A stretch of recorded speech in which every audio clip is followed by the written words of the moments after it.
Muy buenas noches. Yo soy Lady Kaboom y les doy la bienvenida a Perturbador, donde los monstruos no salen de la ficción, sino del expediente.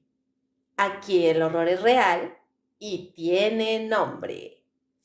Hoy, en Perturbador, el episodio número 4 de la serie Sociedades Secretas. Esta noche vamos a hablar del Priorato de Sion, los guardianes del secreto. Comenzamos. Hay lugares donde el tiempo no avanza, se acumula. Habitaciones cerradas durante décadas, donde el aire es denso, casi espeso, cargado de polvo, de humedad, de papel envejecido, donde cada superficie tiene una capa fina de abandono y cada objeto parece guardar silencio, como si supiera algo que no debería decirse. Imagina una sala de archivos en penumbra. No hay ventanas abiertas, apenas una luz amarillenta, débil, suspendida desde el techo, iluminando filas interminables de estanterías metálicas, carpetas apiladas, cajas selladas, documentos que crujen apenas al tocarlos, como si el simple acto de abrirlos fuera una violación. El olor es inconfundible. Papel viejo, tinta seca, historia atrapada. Y entre miles de documentos olvidados, hay algunos que no deberían estar ahí. No porque sean antiguos, sino porque cuentan algo que no encaja. En 1967, en la Biblioteca Nacional de Francia, comenzaron a aparecer una serie de archivos extraños. No estaban escondidos en bóvedas secretas, no estaban protegidos, estaban ahí, disponibles, demasiado disponibles, como si alguien hubiera querido que fueran encontrados. Los llamaron Les Dossiers Secrets.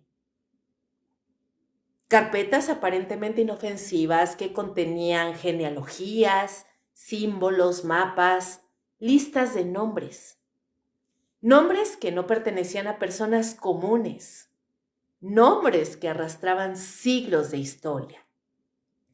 Leonardo da Vinci, Isaac Newton, Víctor Hugo. Y todos supuestamente vinculados a una organización que hasta ese momento nadie había tomado en serio: el Priorato de Sion, una sociedad secreta, antigua según esos documentos, poderosa según las teorías, invisible según quienes aseguran que aún existe. Pero aquí es donde todo comienza a romperse. Porque oficialmente el Priorato de Sion no es antiguo. Fue registrado en 1956 en Francia como una simple asociación, sin poder, sin historia, sin misterio.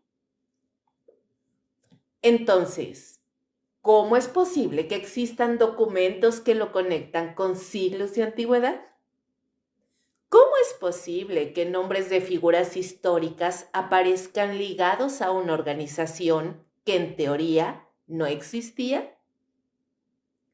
La respuesta más fácil es decir que todo es falso, una invención, un fraude bien armado, una mentira. Pero hay algo inquietante en las mentiras demasiado bien construidas, algo que no termina de encajar. Porque una mentira simple se desmorona rápido, pero una mentira compleja, documentada, detallada, diseñada con precisión, no solo engaña, se instala, se mezcla con la historia real, se incrusta en los vacíos y empieza a parecer posible. El Priorato de Sion es exactamente eso, un relato que se mueve en la línea peligrosa entre la ficción y la historia. Un nombre que aparece, desaparece y vuelve a surgir, siempre acompañado de preguntas que nadie logra responder del todo. ¿Es una sociedad milenaria que ha protegido un secreto capaz de cambiar nuestra comprensión de la historia? ¿O es la mentira mejor construida del siglo XX? Una que fue diseñada con tanto detalle que incluso hoy, décadas después, sigue generando dudas. Pero hay algo más perturbador, algo que no se dice con facilidad. Y es que incluso cuando una historia ha sido expuesta como falsa, eso no significa que todo dentro de ella lo sea. Porque a veces la mentira no se crea para ocultar la verdad. Se crea para enterrarla más profundo, para rodearla de ruido, para hacer que cuando alguien la cuente, ya no sepa en qué creer. Así que antes de seguir, hay algo que debes tener claro. Lo que estás a punto de escuchar no es solo una historia de documentos, nombres y fechas. Es una reconstrucción, un recorrido por capas de información que se contradicen, se mezclan y se distorsionan.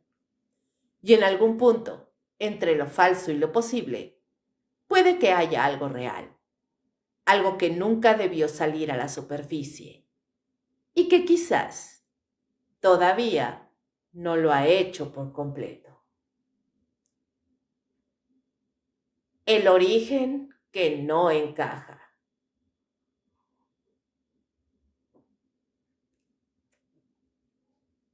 El rastro comienza en un punto concreto, no en la Edad Media, no en las cruzadas, no en templos ocultos ni en manuscritos milenarios.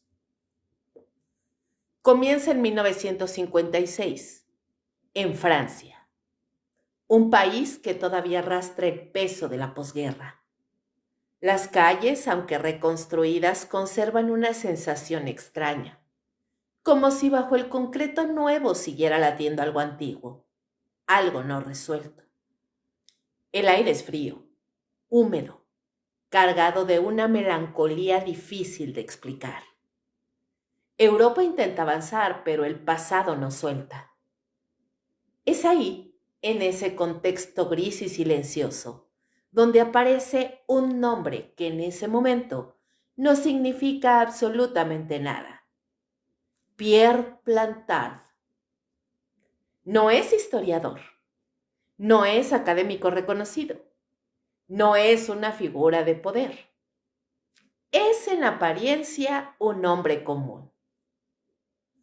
Pero en algo no encaja dentro de su contexto, de su figura. Quienes lo conocieron lo describen como reservado, obsesivo, meticuloso.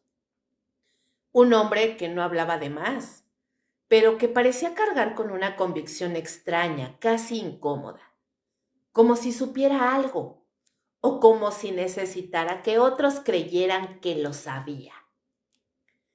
En mayo de 1956, en la pequeña localidad de Annemasse, cerca de la frontera con Suiza, se registra oficialmente una asociación.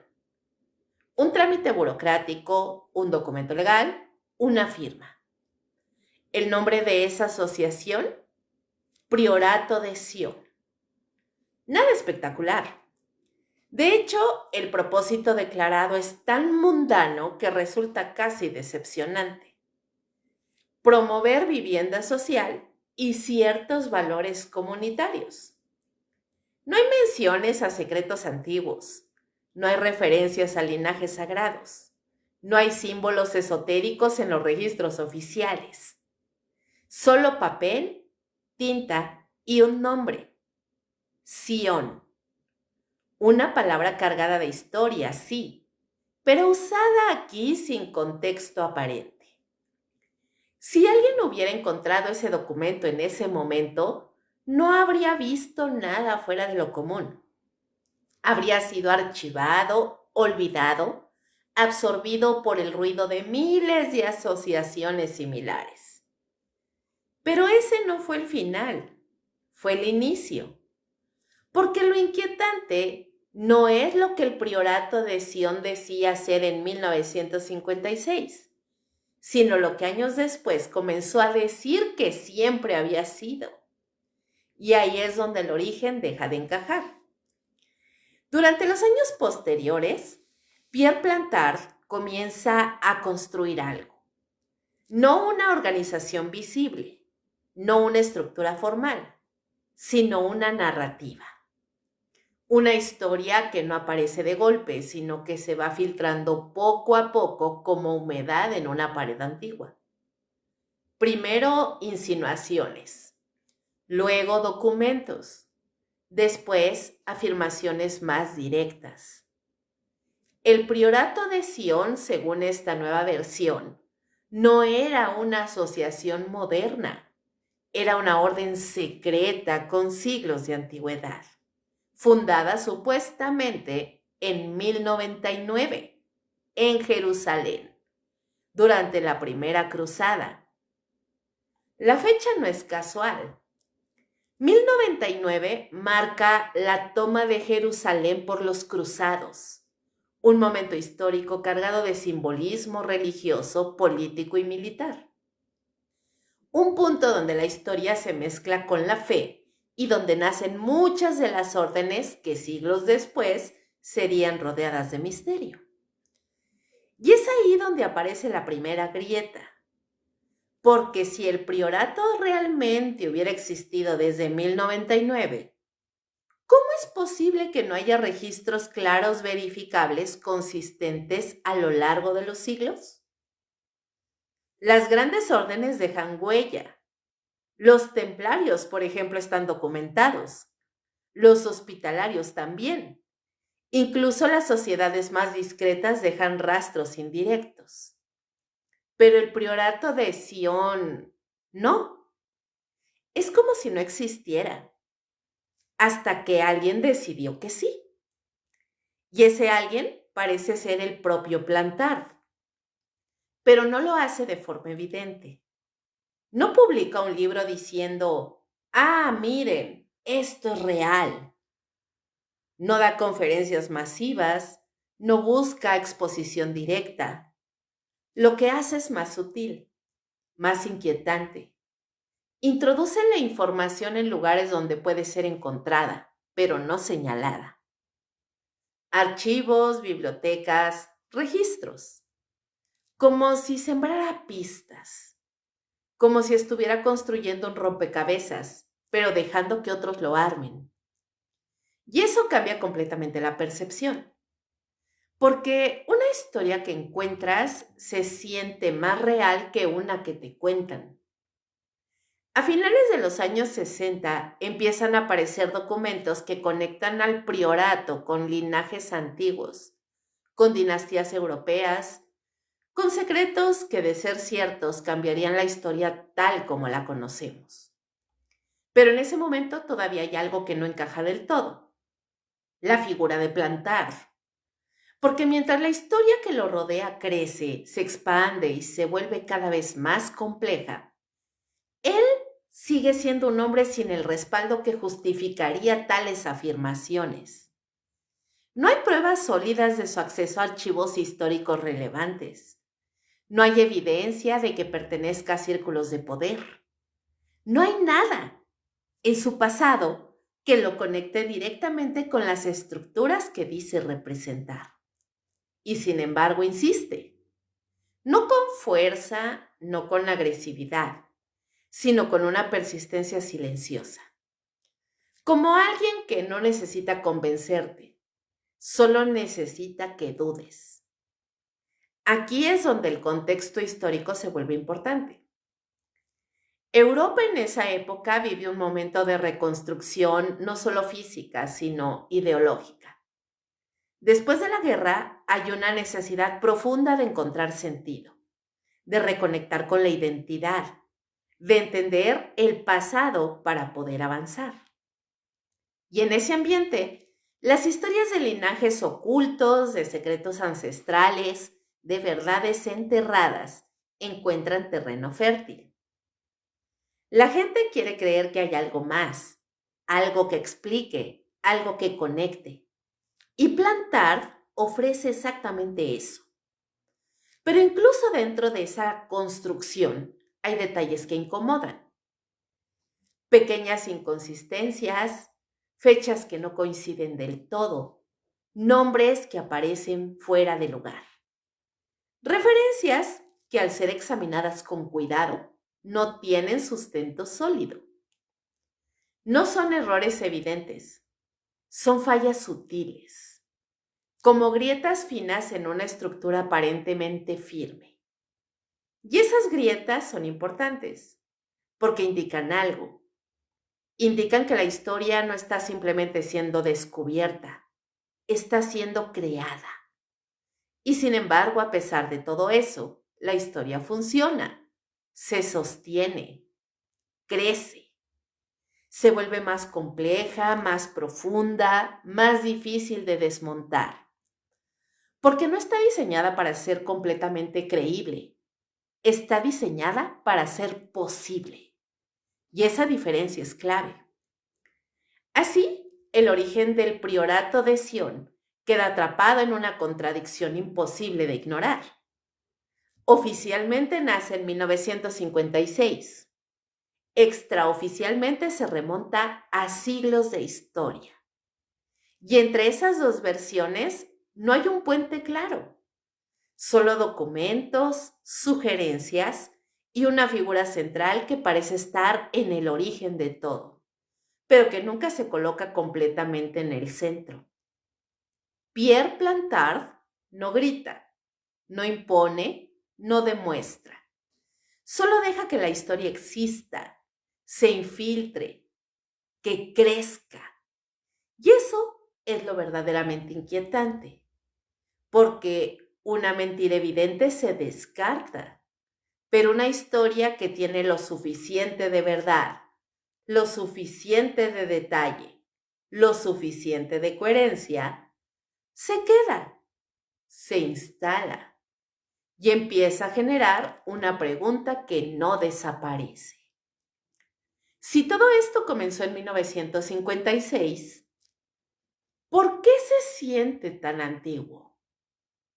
¿Y por qué, a pesar de todas las inconsistencias, es tan difícil dejar de considerarlo posible? El origen no encaja, y cuando el origen falla, todo lo demás debería caer. Pero aquí no ocurre eso. Aquí todo sigue en pie, como si hubiera algo más, algo que todavía no estamos viendo. Los documentos prohibidos.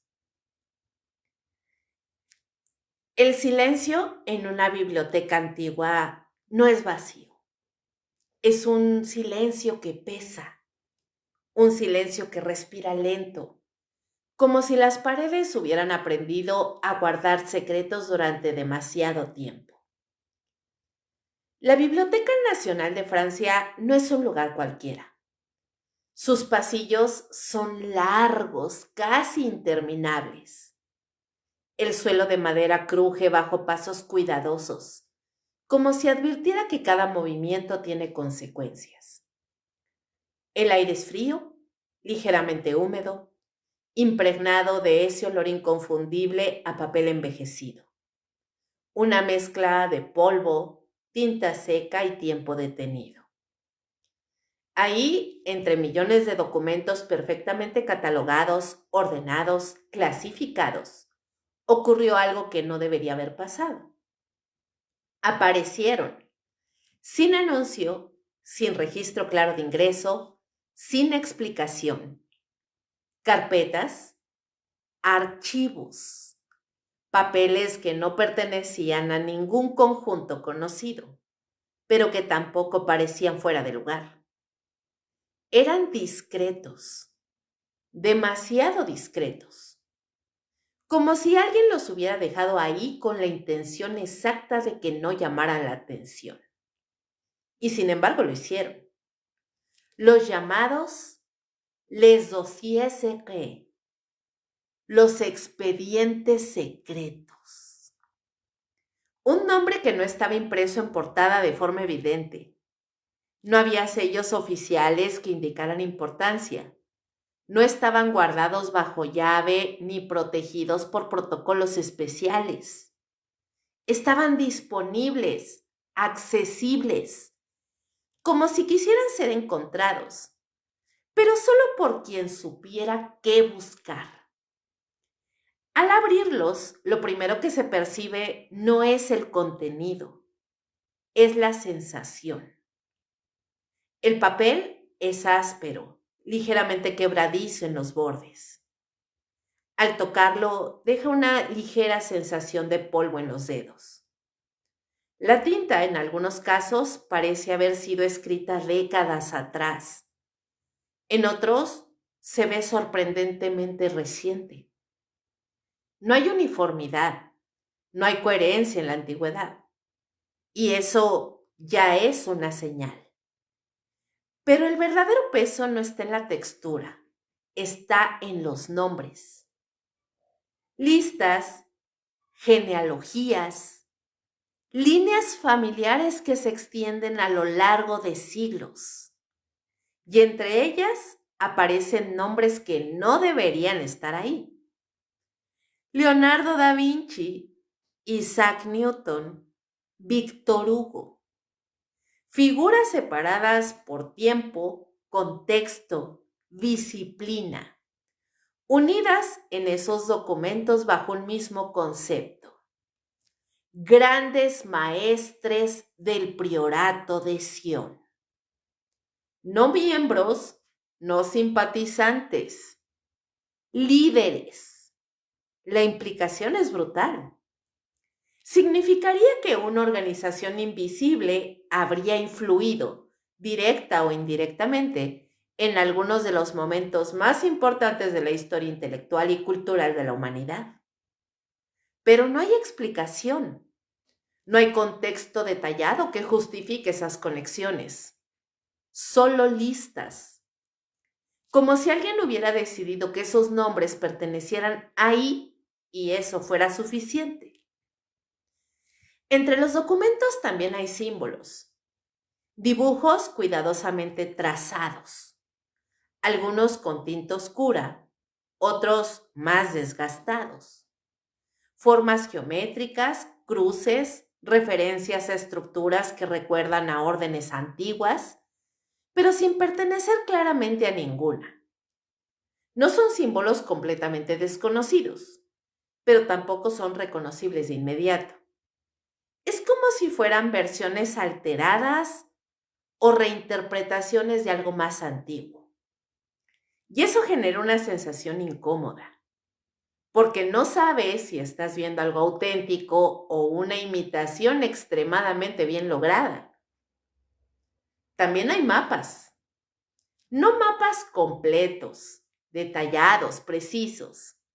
Más bien hay fragmentos, esbozos, indicaciones vagas de ubicaciones que parecen importantes, pero que no están explicadas.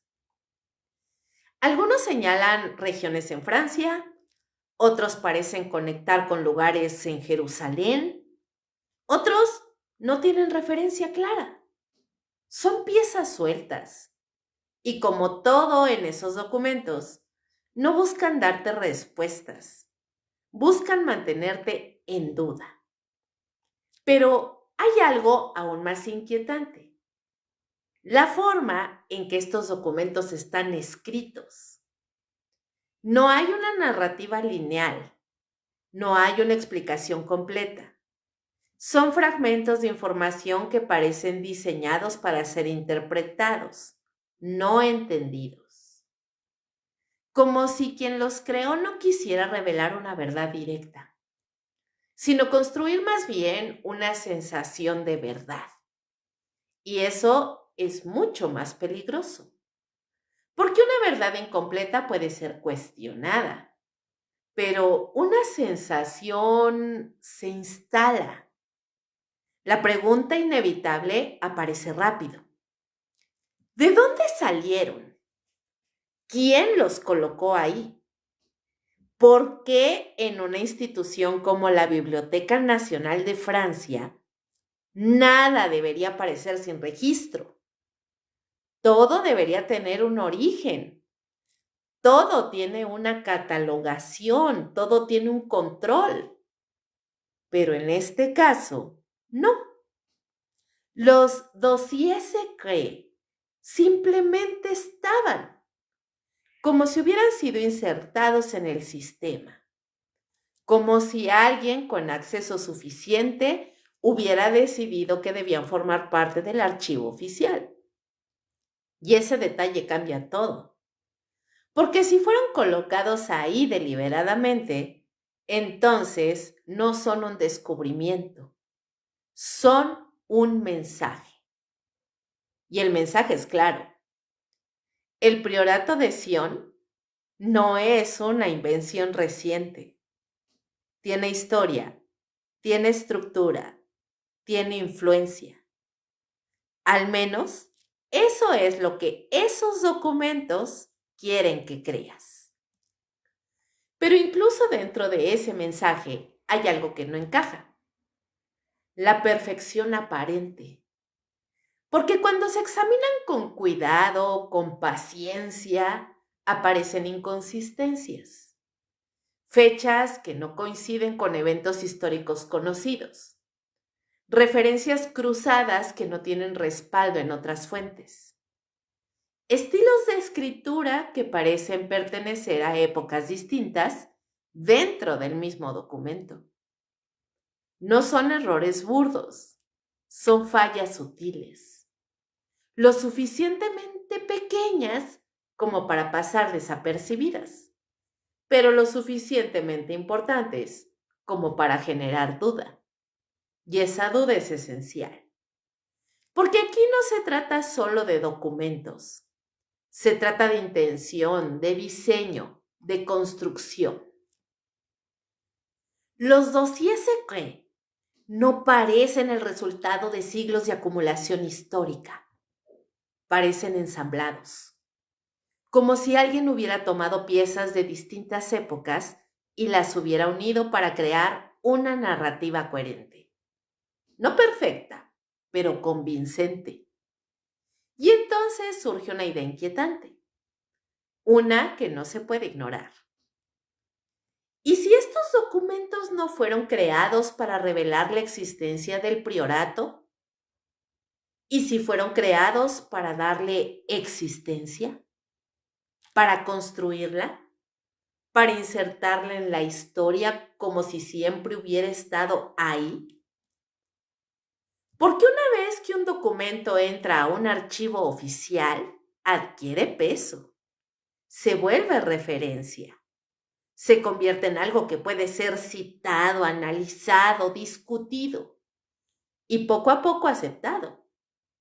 El priorato de Sion, a través de estos documentos, deja de ser una simple asociación registrada en 1956. Se transforma, se expande hacia atrás en el tiempo, se conecta con figuras históricas, se vuelve antiguo y lo hace sin necesidad de demostrarlo, solo necesita parecerlo. Pero hay un último detalle, uno que casi pasa desapercibido, pero que cambia completamente la percepción. Muchos de estos documentos no están firmados, no tienen autor claro, no hay una voz identificable detrás de ellos. Son anónimos. Y eso los vuelve aún más inquietantes. Porque sin un autor no hay responsable. No hay alguien a quien cuestionar. No hay una fuente directa que pueda ser desacreditada. Solo queda el contenido, flotando, disponible, esperando ser interpretado. Así, los dossiers secrets no solo construyen una historia, construyen una atmósfera, una sensación constante de que hay algo más, algo oculto, algo que no se está diciendo por completo. Y en ese espacio, entre lo que se muestra y lo que se sugiere, es donde el misterio crece. Porque ahora ya no se trata de si el priorato de Sion existe o no. Se trata de algo mucho más incómodo. Si alguien fue capaz de crear documentos así, de colocarlos en un archivo oficial, de conectar nombres históricos con una narrativa secreta, ¿con qué propósito lo hizo? Y más importante aún, ¿qué parte de todo esto no fue diseñada para ser encontrada? La sangre sagrada. Hay ideas que incomodan, no porque sean imposibles, sino porque si fueran ciertas, obligarían a rehacer todo lo que creemos entender sobre nuestra historia, nuestra fe y nuestra identidad. Esta es una de ellas. Imagina por un momento el peso del silencio en una iglesia antigua. No una iglesia iluminada, abierta, llena de voces y movimiento, sino una vacía, fría, donde el eco de tus propios pasos se convierte en la única compañía. Las velas apenas encendidas proyectan sombras largas, distorsionadas, que se mueven lentamente sobre paredes de piedra húmeda. El olor a cera derretida se mezcla con la humedad atrapada durante siglos. Hay algo en el ambiente que no es solo religioso, es denso, casi opresivo, como si ese lugar no solo guardara fe, sino secretos. Durante siglos, la figura de Jesucristo ha sido presentada bajo una narrativa clara, definida, repetida una y otra vez hasta volverse incuestionable. Divino, celestial, separado de lo humano en lo más esencial. Pero dentro de los documentos asociados al priorato de Sion, aparece una idea que rompe completamente con esa imagen. Una idea que no se presenta de forma directa. Se insinúa, se sugiere, se deja entre líneas. Jesucristo no habría vivido una vida aislada. Habría tenido una relación con una mujer, María Magdalena. Su nombre ha sido tratado de muchas formas a lo largo de la historia. Discípula, seguidora, figura secundaria. Pero en esta narrativa no es secundaria, es un personaje central, no como acompañante, sino como pareja. Y no solo eso, como madre. La teoría es tan simple como perturbadora. Jesucristo habría tenido descendencia, una línea de sangre, un linaje que no terminó con su muerte, sino que continuó, oculto, protegido, desplazándose a lo largo de los siglos. La implicación es inmediata. Si esto fuera cierto, la figura de Cristo dejaría de ser únicamente divina. Se volvería profundamente humana. Y eso para muchas estructuras religiosas no es solo incómodo, es inaceptable.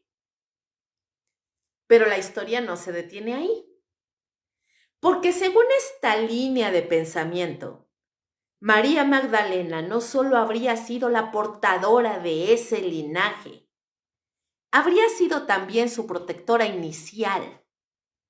Después de la muerte de Cristo, habría huido, no sola, con algo que debía sobrevivir, algo que no podía ser expuesto, algo que, si se conocía, cambiaría todo. Las versiones varían. Algunas hablan de su llegada al sur de Francia. Otras mencionan rutas ocultas, desplazamientos discretos, protección por parte de grupos que entendían la magnitud de lo que se estaba preservando. Pero todas coinciden en algo. El linaje no desapareció, se mantuvo, se mezcló con familias europeas, se ocultó dentro de la nobleza y se protegió durante siglos. Aquí es donde el priorato de Sion entra en escena, de una forma mucho más profunda.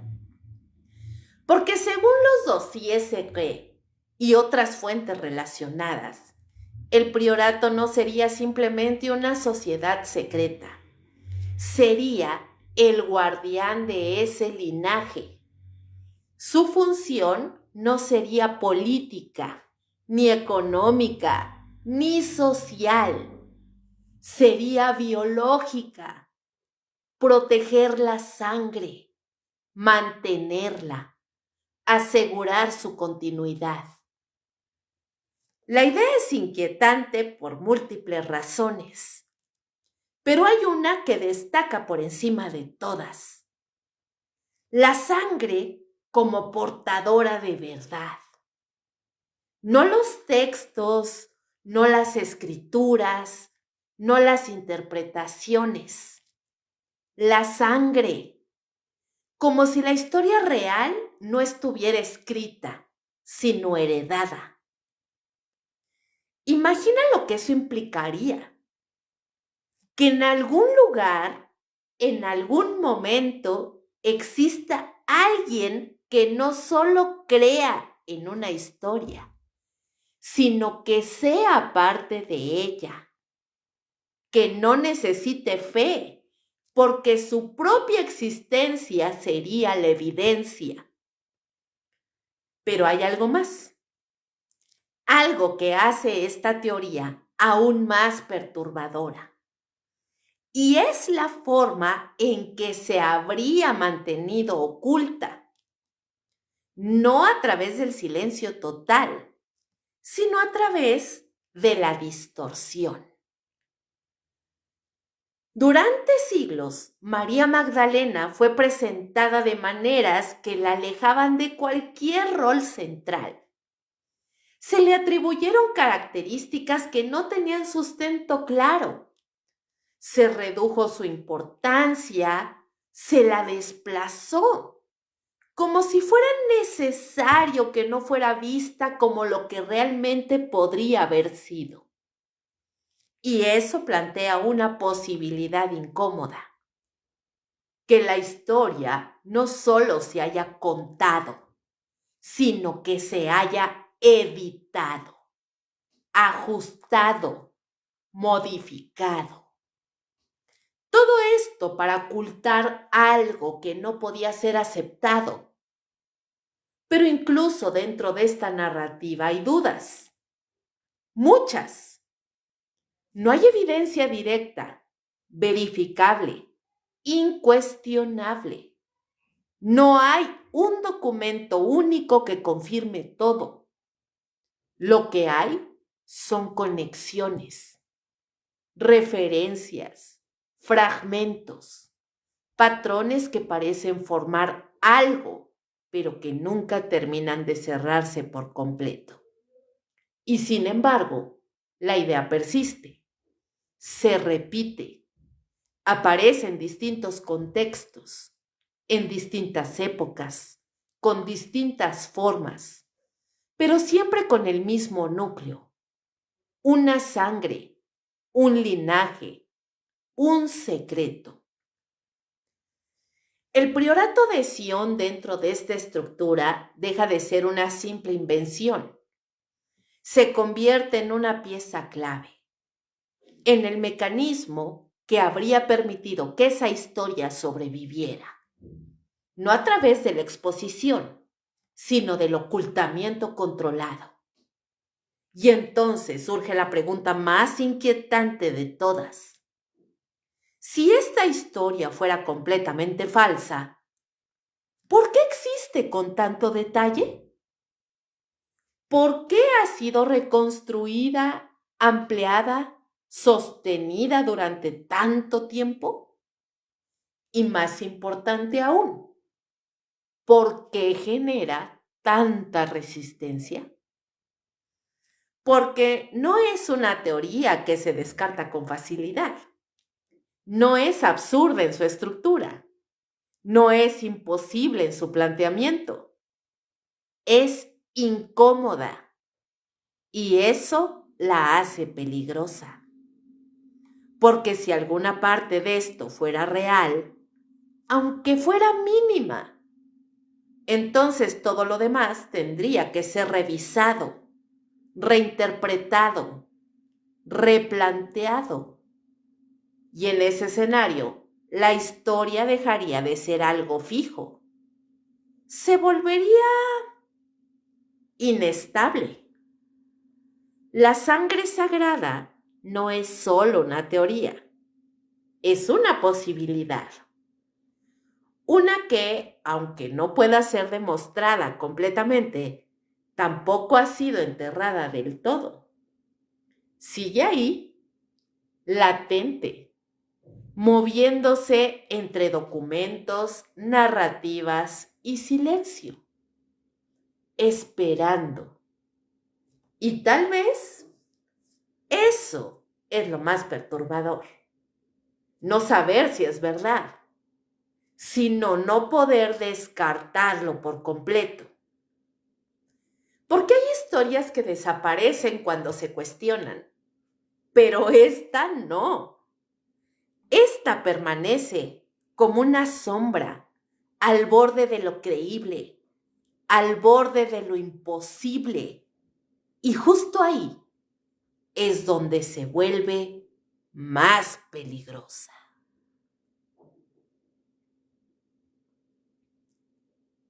Los grandes nombres.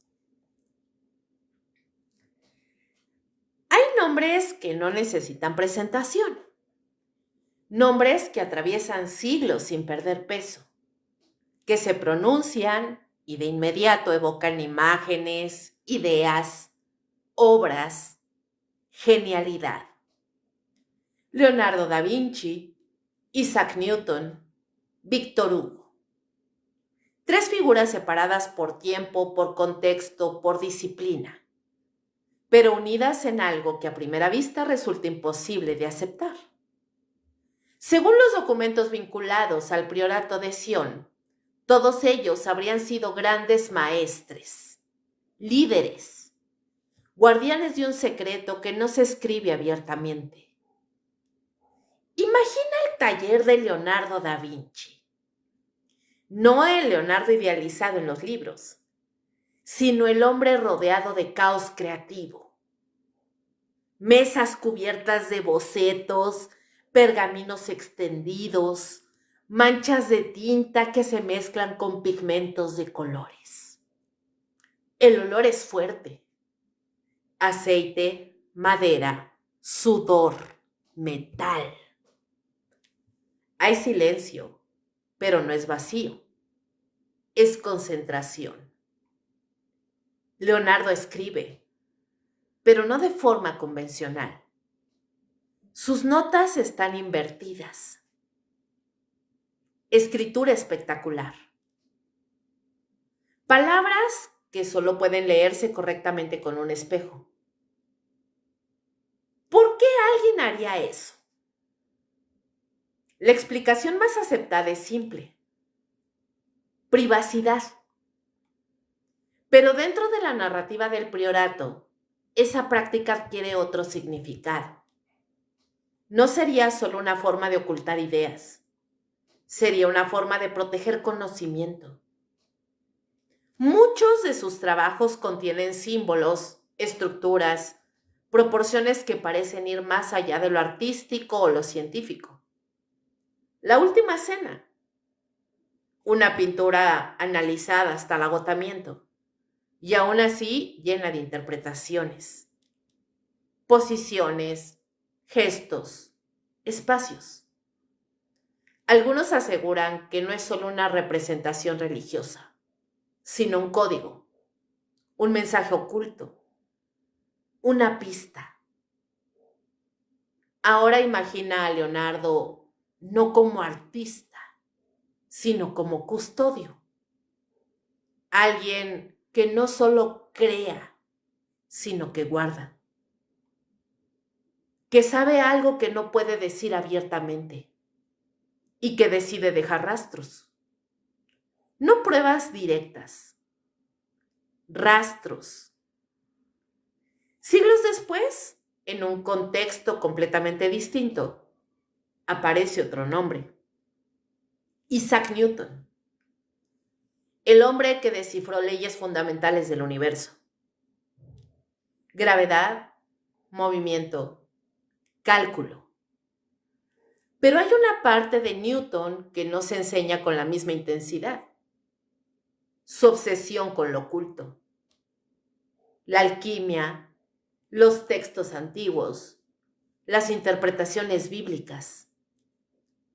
Pasaba horas, días, años estudiando documentos que no tenían relación directa con la ciencia que lo hizo famoso.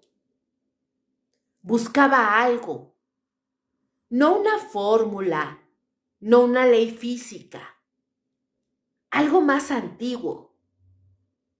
Sus escritos, muchos de ellos ocultos durante décadas, muestran una mente que no solo quería entender cómo funciona el mundo, sino por qué. Y dentro de esa búsqueda aparecen referencias a códigos, a estructuras ocultas, a significados que no están en la superficie.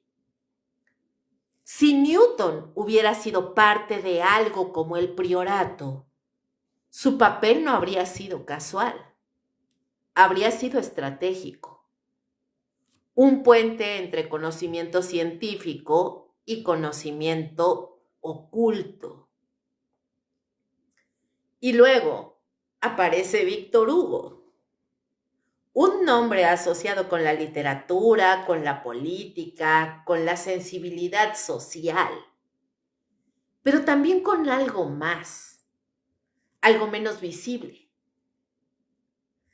Imagina una habitación en penumbra, cortinas cerradas, velas encendidas, un grupo de personas alrededor de una mesa.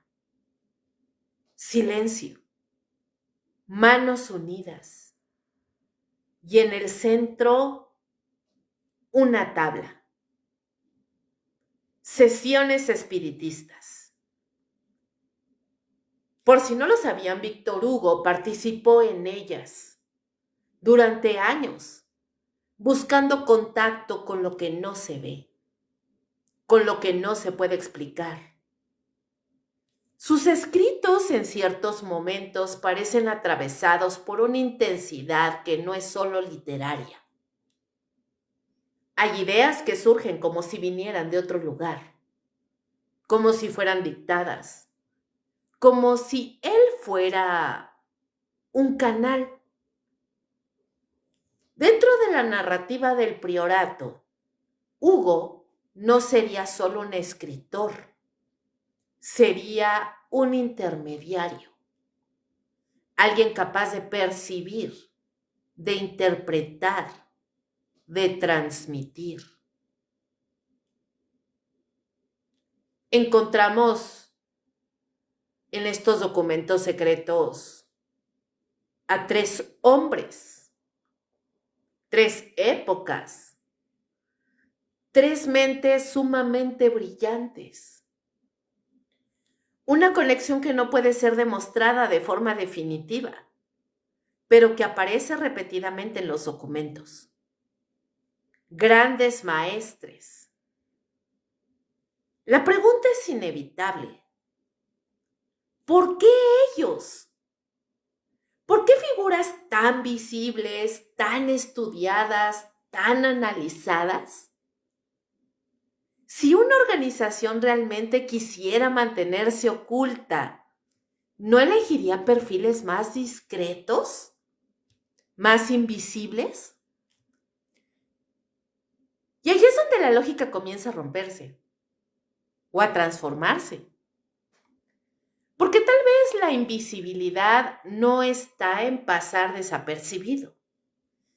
Tal vez está en estar expuesto, que nadie sospecha. Leonardo no necesitaba ocultarse. Su genialidad era suficiente para explicar todo lo que hacía. Newton tampoco. Su mente científica justificaba sus obsesiones. Víctor Hugo, con su sensibilidad artística, podía explorar lo espiritual sin levantar sospechas extremas. Cada uno tenía una fachada perfecta, una identidad pública sólida, un motivo claro para sus comportamientos. Y dentro de esa estructura, cualquier elemento fuera de lo común podía ser absorbido, explicado, incluso normalizado. Pero si esa fachada fuera solo eso, una fachada, entonces todo cambia. Porque ya no estaríamos hablando solo de genios, estaríamos hablando de guardianes, de personas que además de sus logros visibles, habrían tenido una responsabilidad oculta. Proteger algo, transmitirlo, asegurar que no se pierda. Y eso plantea una idea inquietante, que algunos de los momentos más importantes de la historia, algunas de las obras más influyentes, algunos de los descubrimientos más trascendentales podrían no ser solo producto de la genialidad individual. Podrían estar conectados, dirigidos, influenciados, no de forma evidente, no de forma directa, sino como parte de algo más grande. Algo que no se ve, pero que actúa. Pero aquí, de nuevo aparece la duda, la falta de evidencia concreta.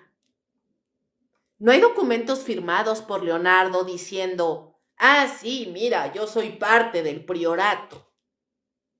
No hay registros oficiales de Isaac Newton reconociendo una afiliación. No hay confesiones directas de Víctor Hugo. Lo que hay son conexiones, interpretaciones, coincidencias que, vistas de forma aislada, no significan mucho, pero juntas empiezan a formar una figura. Y esa figura es incómoda, porque no se puede confirmar, pero tampoco se puede ignorar por completo. El priorato de Sion, al vincularse con estos nombres, no solo gana legitimidad, gana profundidad, se inserta en la historia, se mezcla en ella, se vuelve parte de algo que ya consideramos real. Y eso lo hace más difícil de desmontar. Porque ahora cuestionar al priorato implica en cierto nivel cuestionar la interpretación que tenemos de estas figuras. Y eso no es sencillo. Así, los grandes nombres dejan de ser solo referentes históricos. Se convierten en piezas de un rompecabezas más amplio. Uno que no termina de encajar del todo, pero que tampoco se desarma. Y la pregunta final queda suspendida en el aire, como una sombra que no se disipa. ¿Y si estos personajes no eran solo genios? ¿Y si, además de todo lo que sabemos de ellos, eran parte de algo que nunca se dijo? algo que sigue oculto, no porque no exista, sino porque está demasiado bien integrado en la historia que ya conocemos. La mentira perfecta.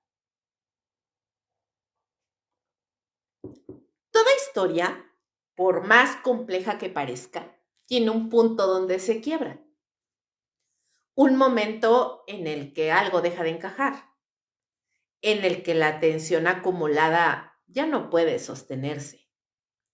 Y la verdad, o algo que se le parece, comienza a filtrarse. En el caso del priorato de Sion, ese momento llega, pero no de forma explosiva. No hay una revelación inmediata.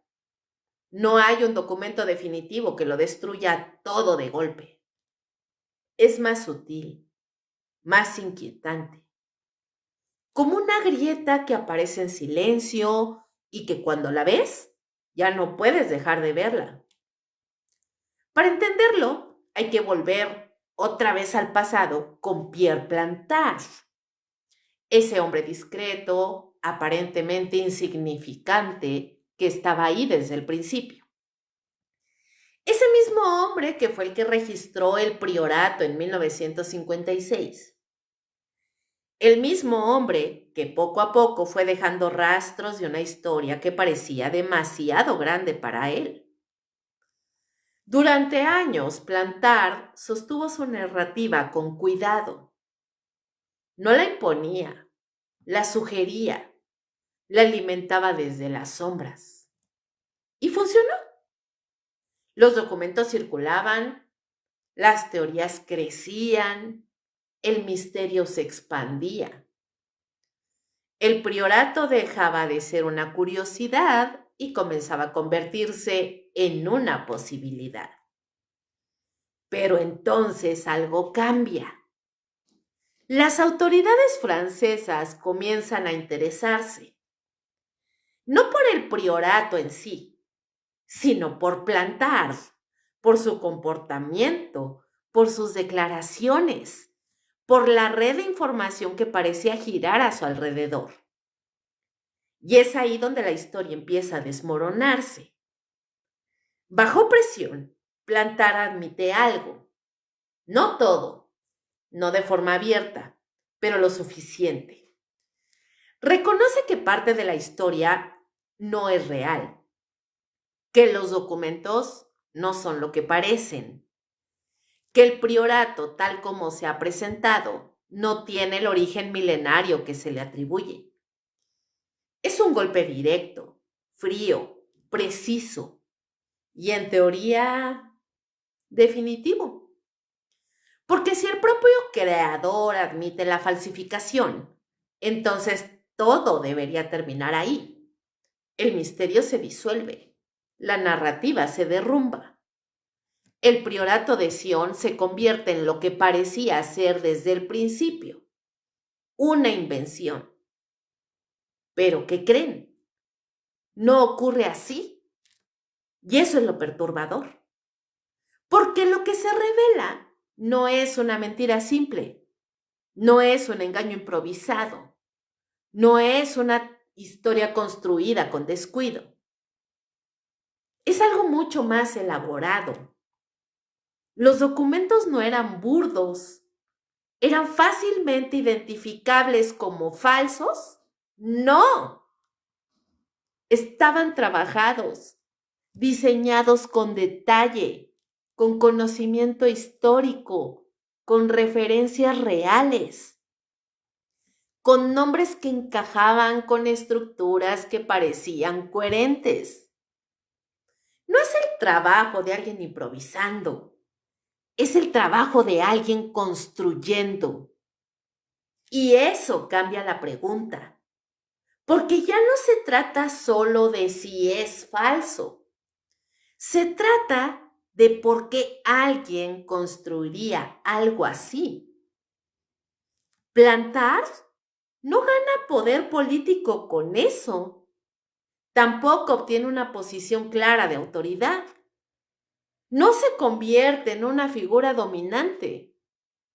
Su beneficio no es evidente. Entonces, ¿cuál era el objetivo? Hay varias posibilidades y ninguna es completamente tranquilizadora. La primera es la más simple, la más cómoda, que todo fue un acto de ego, un intento de crear una identidad más grande, de insertarse en la historia, de convertirse en alguien que no era. Pero esa explicación se queda corta, demasiado corta, porque el nivel de detalle, el tiempo invertido, la precisión en la construcción, superan lo que normalmente se vería en un simple acto de vanidad. La segunda posibilidad es más inquietante. Que Plantard no actuaba solo, que detrás de él había otras personas, otros intereses, alguien que entendía cómo construir una narrativa creíble, alguien con acceso a recursos, a información, a espacios donde esos documentos podían ser colocados sin levantar sospechas. Y eso abre una puerta incómoda. Porque si hubo más personas involucradas, entonces el priorato no sería solo una invención individual, sería un proyecto. Y todo proyecto tiene un propósito. Pero hay una tercera posibilidad. Es la más perturbadora de todas. Que la mentira no fue creada para engañar completamente, sino para mezclar, para confundir, para enterrar algo real dentro de una estructura falsa. Porque una verdad aislada puede ser descubierta, puede ser analizada, puede ser confirmada. Pero una verdad rodeada de mentiras se vuelve inalcanzable. Nadie la toma en serio, nadie la investiga a fondo, se descarta junto con el resto. Y en ese escenario, la mentira no oculta la verdad, la protege. Los dossiers secrets, las genealogías, los nombres, todo podría ser parte de una construcción diseñada para ser desacreditada en el momento adecuado. Y ese momento llega con la confesión de Plantard. La historia se rompe, pero no desaparece, porque ya está instalada, ya fue leída, ya fue analizada, ya fue discutida. Y aunque se diga que es falsa, queda una sensación, una duda, un eco, algo que no se apaga completamente. Y eso es lo que define a una mentira perfecta. No es la que engaña a todos, es la que incluso cuando se revela como falsa, sigue generando preguntas.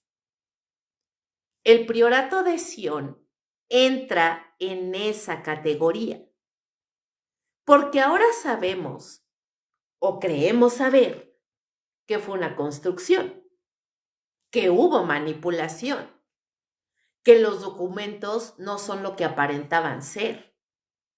Y sin embargo la historia sigue viva, se sigue mencionando, se sigue explorando, se sigue cuestionando, como si hubiera algo en ella, algo más profundo, algo que no depende completamente de su veracidad.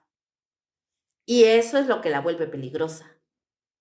Porque una mentira común muere cuando se expone, pero una mentira compleja, una bien construida, una diseñada con precisión, no desaparece, se transforma, se convierte en otra cosa, en un punto de duda constante, en una grieta en la percepción, en una historia que no puedes aceptar del todo, pero que tampoco puedes descartar completamente. Y ahí es donde el priorato de Sion se queda, suspendido entre la verdad y la ficción, entre la historia y la invención. Y en ese espacio, donde nada es completamente seguro, es donde el misterio se vuelve más profundo.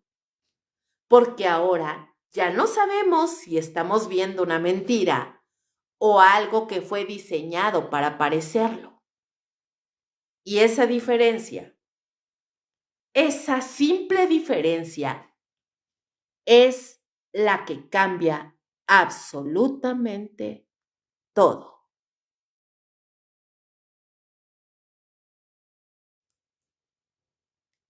¿Y si no todo es mentira?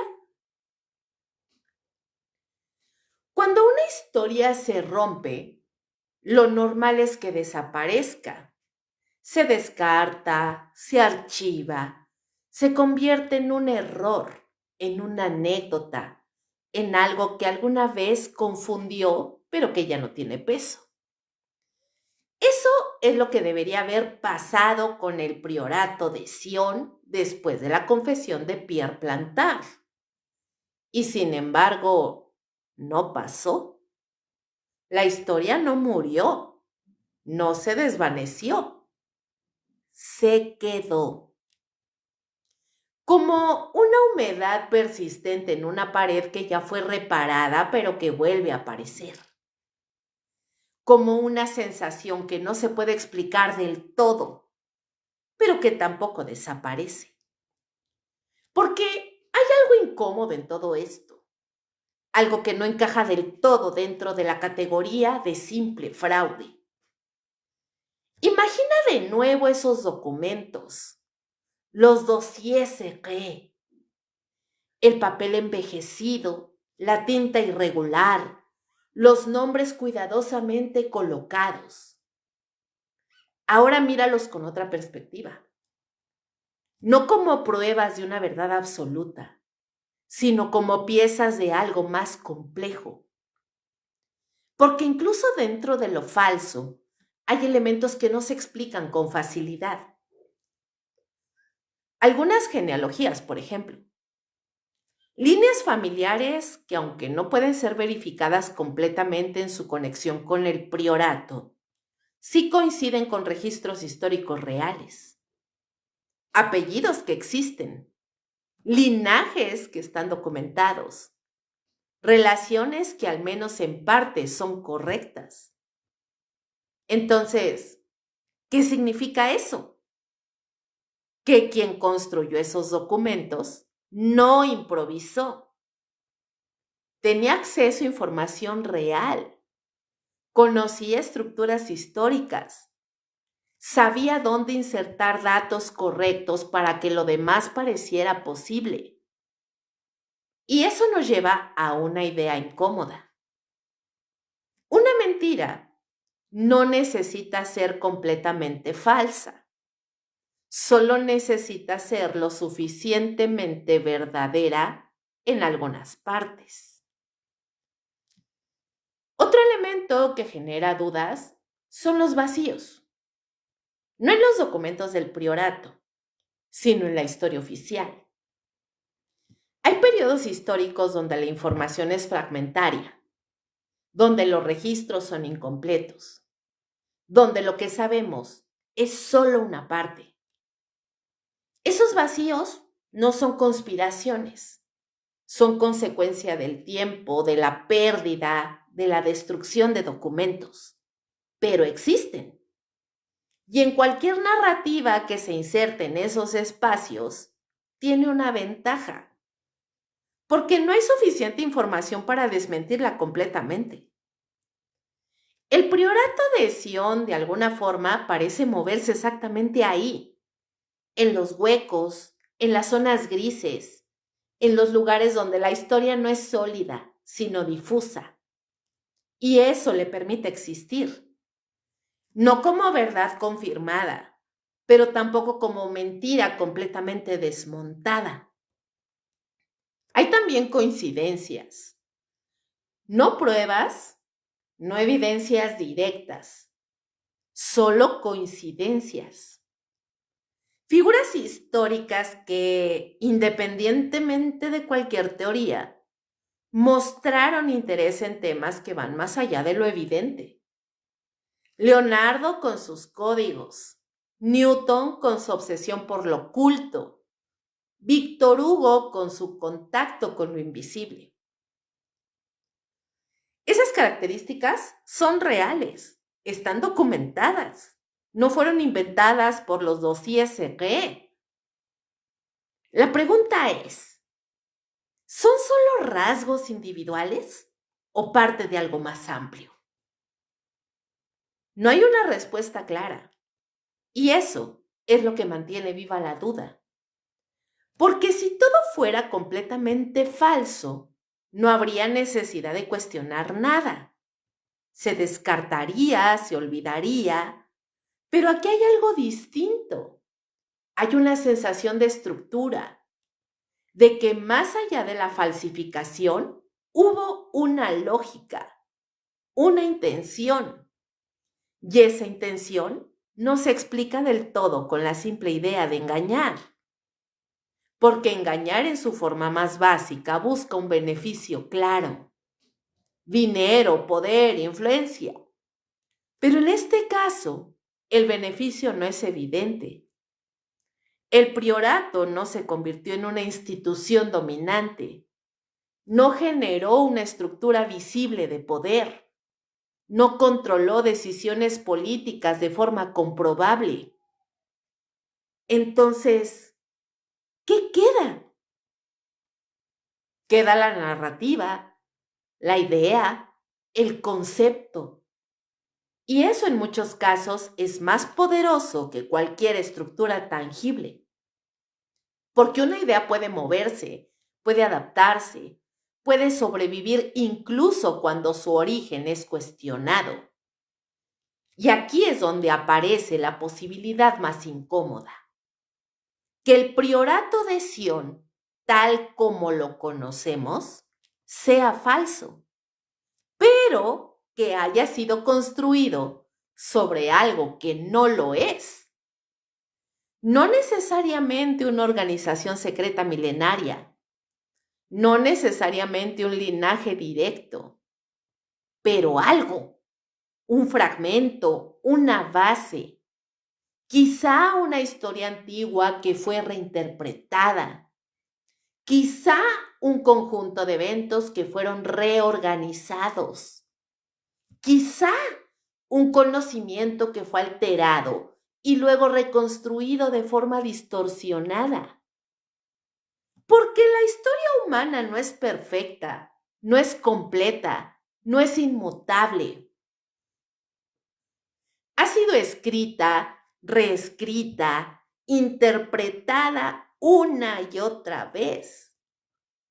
Y en ese proceso es inevitable que algo se pierda o que algo se transforme. El priorato de Sion podría ser exactamente eso. No una mentira total, sino una distorsión. Una mezcla de verdad y ficción, también entrelazada, que separarlas se vuelve casi imposible. Y eso es lo que mantiene la incomodidad. Porque ya no estamos frente a una historia que podemos aceptar o rechazar completamente. Estamos frente a algo que se mueve en un punto intermedio. Un espacio donde la certeza no existe, donde cada afirmación puede ser cuestionada, pero ninguna puede ser descartada del todo. Y en ese espacio, la mente empieza a hacer algo inevitable. Empieza a llenar los vacíos, a conectar los puntos, a buscar sentido. Y ahí es donde el misterio se vuelve personal, porque ya no depende de lo que dicen los documentos, ni de lo que admitió Plantar. Depende de lo que tú decides considerar posible. Y esa es la parte peligrosa. Porque una vez que aceptas que algo podría ser parcialmente real, aunque no tengas pruebas, ya no puedes volver al punto inicial. La duda se instala y la duda no se elimina fácilmente. Se queda, se mueve, se transforma. Y en el caso del priorato de Sion es exactamente lo que ha pasado. No sabemos qué parte es verdad, no sabemos qué parte fue construida, pero sabemos algo con certeza. La historia no desapareció. Y cuando una historia sobrevive incluso después de ser desmentida, es porque de alguna forma logró tocar algo más profundo que la simple verdad. Algo que no se puede comprobar, pero tampoco se puede ignorar. Y tal vez eso es lo que realmente importa. No si el priorato existió como se describe, sino si dentro de todo ese entramado hay algo que aún no hemos logrado ver con claridad. Algo que sigue ahí, oculto, no porque sea completamente falso, sino porque está enterrado justo en el lugar donde dejamos de buscar. Y ese lugar es donde la duda se convierte en algo más, algo que no desaparece, algo que permanece. El eco en la cultura moderna. Hay historias que nacen y mueren. Se cuentan, se olvidan, se pierden entre miles de relatos que nunca logran sostenerse en el tiempo.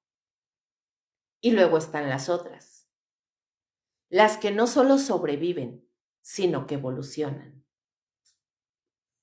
Las que se transforman, se adaptan y se encuentran nuevas formas de existir. El priorato de Sion pertenece a esa categoría. Después de la confesión de Plantar, después de que la estructura comenzara a desmoronarse, lo lógico habría sido el silencio, el olvido. Pero lo que ocurrió fue exactamente lo contrario.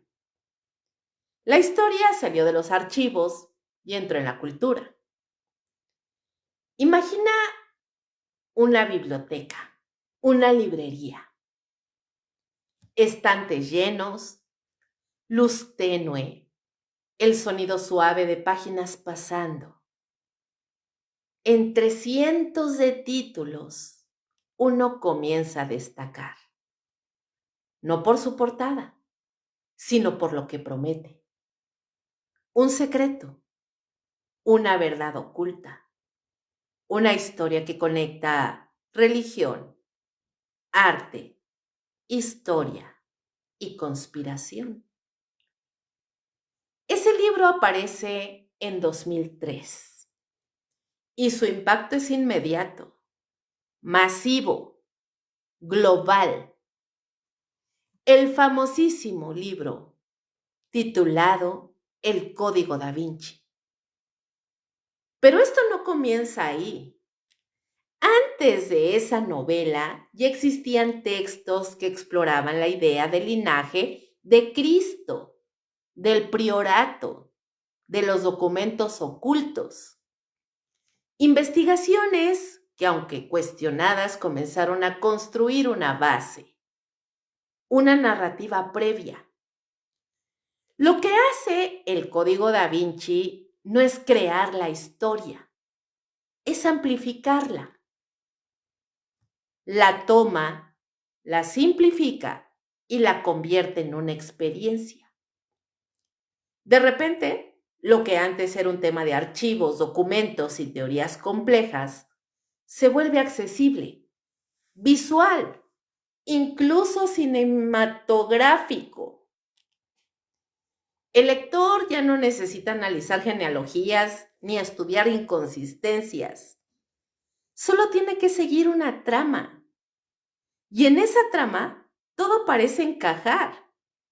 Y eso es bien peligroso, porque la ficción tiene una ventaja enorme sobre la realidad.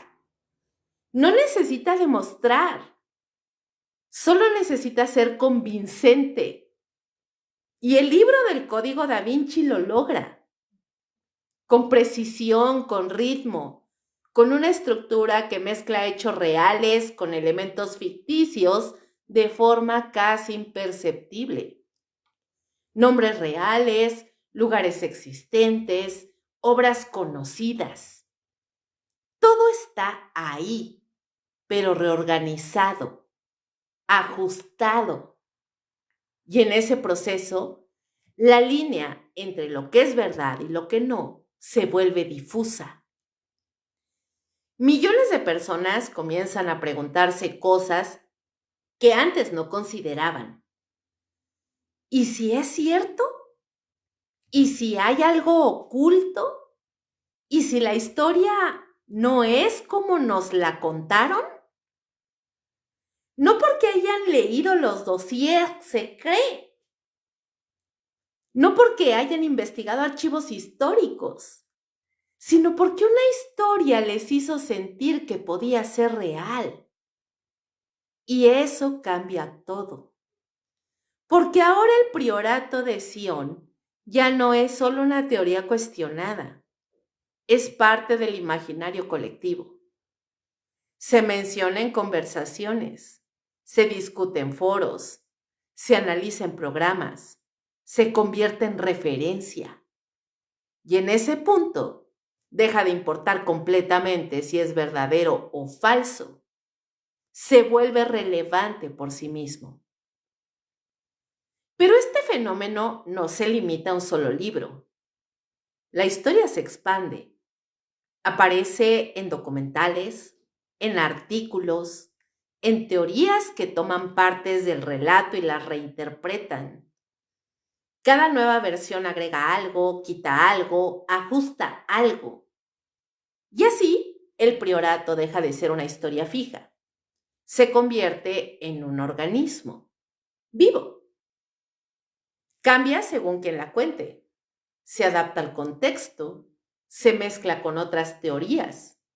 Y en ese proceso se vuelve más fuerte, porque ya no depende de una única fuente, ni de un solo autor, ni de una sola versión. Se dispersa. Y una historia dispersa es más difícil de destruir, porque aunque una parte se desacredite, otra sigue, y otra más, y otra. Así, el priorato de Sion logra algo que pocas narrativas alcanzan. Se independiza de su origen. Ya no importa que Plantard haya confesado. Ya no importa que los documentos sean cuestionados. La historia ya no le pertenece. Pertenece a todos los que la repiten. Y eso la hace más poderosa, pero también más peligrosa. Porque en ese punto la verdad deja de ser el eje. Lo que importa es la posibilidad. Y la posibilidad es suficiente para mantener viva cualquier historia, incluso una que fue construida, incluso una que fue diseñada, incluso una que en teoría fue desmentida. Y aquí es donde el eco se vuelve inquietante, porque cuando una historia logra este nivel de penetración, comienza a influir en la forma en que interpretamos la realidad. Las personas empiezan a ver patrones donde antes no los veían, a cuestionar estructuras establecidas, a reinterpretar símbolos, obras, textos. Y eso no necesariamente es negativo, pero sí es significativo. Porque demuestra que una narrativa, incluso sin base completamente sólida, puede alterar la percepción colectiva. Puede sembrar duda, puede generar preguntas. Y esas preguntas no desaparecen, se quedan, se transforman y siguen alimentando la historia. El priorato de Sion en la cultura moderna ya no es solo un tema de debate, es un símbolo, un recordatorio de que la historia puede ser reinterpretada, de que lo que creemos saber puede no ser completo y de que a veces una historia bien contada puede volverse más real que la propia realidad. Y eso es lo verdaderamente perturbador. No que el priorato exista, no que sea falso, sino que en este punto ya no importa del todo, porque su impacto, su influencia, su presencia son completamente reales. Y cuando algo logra existir de esa forma, en la mente de millones, en la conversación colectiva, en la duda constante, entonces deja de ser solo una historia, se convierte en algo más, algo que no se puede borrar, algo que sigue ahí, incluso cuando sabemos que no debería estar. Y ese eco no se apaga, solo cambia de forma y continúa.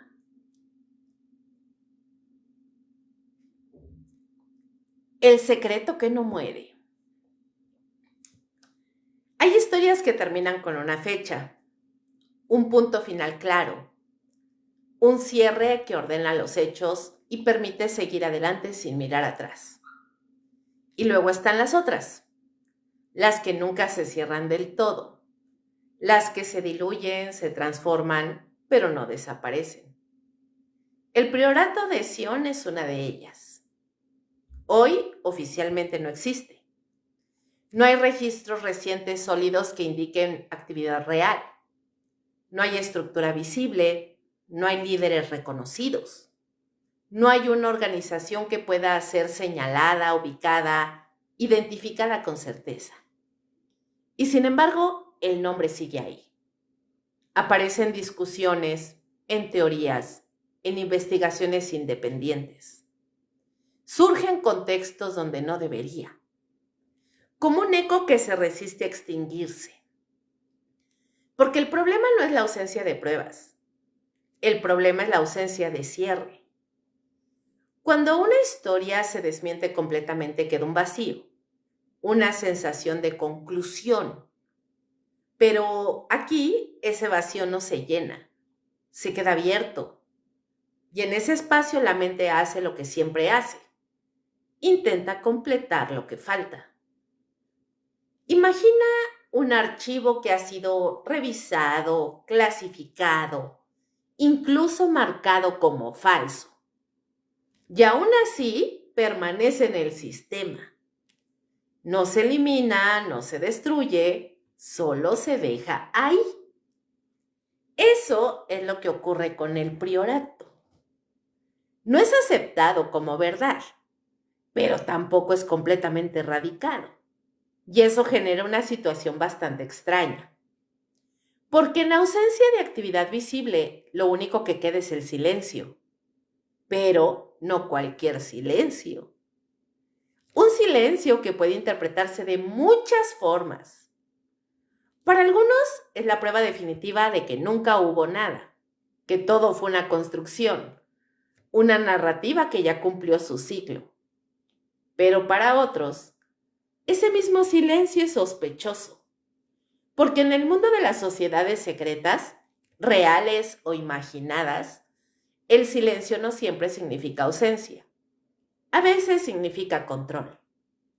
No dejar rastro, no generar evidencia, no exponerse. Y en ese contexto la falta de información se convierte en parte de la narrativa. Las teorías contemporáneas se alimentan exactamente de eso. No hay nuevos documentos oficiales, no hay revelaciones verificables, pero hay interpretaciones, lecturas modernas de los mismos elementos, personas que revisan los dossiers secretos con nuevas perspectivas, que analizan las genealogías con herramientas actuales, que buscan patrones donde antes no se veían.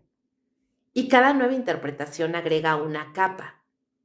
No necesariamente más verdad, pero sí más complejidad. Algunos aseguran que el priorato nunca desapareció, que simplemente dejó de operar de forma visible, que evolucionó, que se adaptó a un mundo donde la exposición es más peligrosa que nunca. creen que la historia fue abandonada, pero que dejó algo atrás. Un rastro, un conjunto de ideas que siguen influyendo en la forma en que se construyen ciertas narrativas. Y luego están quienes piensan que todo terminó con Plantar, que no hay nada más, que lo que queda es solo eco. Pero incluso esa postura no elimina la inquietud, porque el problema no es solo si existe o no. El problema es que no hay forma de saberlo con certeza, y esa incertidumbre es terreno fértil, porque donde no hay respuestas claras, las preguntas se multiplican. ¿Y si hubo algo antes de Plantar? ¿Y si él no creó la historia, sino que la reinterpretó? ¿Y si los documentos, aunque manipulados, contienen fragmentos de algo más antiguo? No hay pruebas concluyentes, pero tampoco hay una negación absoluta. Y eso mantiene la historia viva. Pero hay un elemento más, uno que es más sutil pero más profundo: el impacto. Independientemente de su veracidad, el priorato de Sion ha dejado una marca. Ha modificado la forma en que muchas personas perciben la historia. Ha introducido la idea de que existen capas ocultas, de que lo visible no siempre es lo completo. Y esa idea no desaparece. Se queda, se filtra, se adapta a otros contextos. Se convierte en una forma de pensar. Y en ese punto ya no importa si la organización existe como tal, porque su efecto sí existe, y ese efecto es duradero. Pero volvamos al silencio, a ese espacio donde no hay confirmación ni negación definitiva. En ese silencio hay algo inquietante, no porque contenga respuestas, sino porque no las ofrece. Es un vacío que no se llena, una historia que no se cierra, y eso genera una sensación persistente, la de que algo sigue ahí. No necesariamente activo, no necesariamente organizado, pero presente. Como una sombra que no se mueve, pero tampoco desaparece. Y que tal vez eso es lo que define al priorato de Sion en su estado actual. No como una organización visible, no como una estructura comprobable, sino como una idea que no muere. Una narrativa que, a pesar de haber sido cuestionada, desmentida, analizada, sigue generando duda. Y la duda es suficiente. Suficiente para mantener viva cualquier historia. Suficiente para que alguien en algún lugar siga buscando, siga investigando, siga intentando encontrar algo que confirme o que destruya completamente lo que hasta ahora no ha podido resolverse. Pero ese momento no ha llegado. Y mientras no llegue, el priorato de Sion seguirá existiendo en ese espacio incómodo entre lo que sabemos y lo que no podemos demostrar, entre lo que fue y lo que podría haber sido. Y ahí, en ese punto exacto donde la certeza se rompe, es donde el secreto se vuelve eterno. Porque no necesita ser real para sobrevivir. Solo necesita no desaparecer por completo. Y eso es exactamente lo que esta sociedad secreta ha logrado. Y bien, hay historias que se cuentan para entretener, otras para explicar, y luego están las que existen para incomodar. El priorato de Sion pertenece a esa última categoría. A lo largo de este recorrido, hemos escuchado cómo una narrativa puede construirse desde casi nada y crecer hasta mezclarse con la historia, con la cultura y hasta con la percepción colectiva. Hemos escuchado acerca de documentos que parecen surgir sin un origen claro. Nombres que no deberían estar conectados, pero que lo están. Ideas que desafían estructuras completas de creencias. Y finalmente, una confesión que, en teoría, debería haber cerrado todo, pero no lo hizo. Porque lo que queda después de todo esto no es una conclusión, es una sensación. La sensación de que la línea entre la verdad y la mentira no es tan clara como quisiéramos. Estamos acostumbrados a pensar en términos absolutos. ¿Verdad o falso?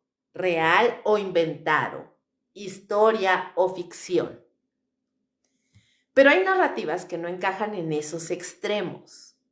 Narrativas que existen en un punto intermedio, donde lo falso contiene fragmentos de verdad y lo verdadero ha sido distorsionado lo suficiente como para volverse irreconocible.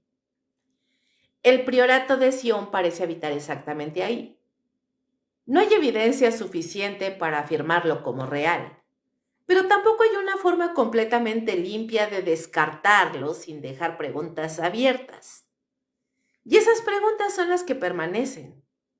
Porque más allá de los documentos, de los nombres, de las teorías, lo que realmente importa es lo que esta historia revela sobre nosotros, sobre lo que entendemos y cómo entendemos la información, sobre cómo construimos significado, sobre cómo una idea, si está bien diseñada, puede sobrevivir incluso cuando su base se desmorona. El poder de una narrativa no está solo en su veracidad, está en su capacidad de instalarse, de persistir, de generar duda.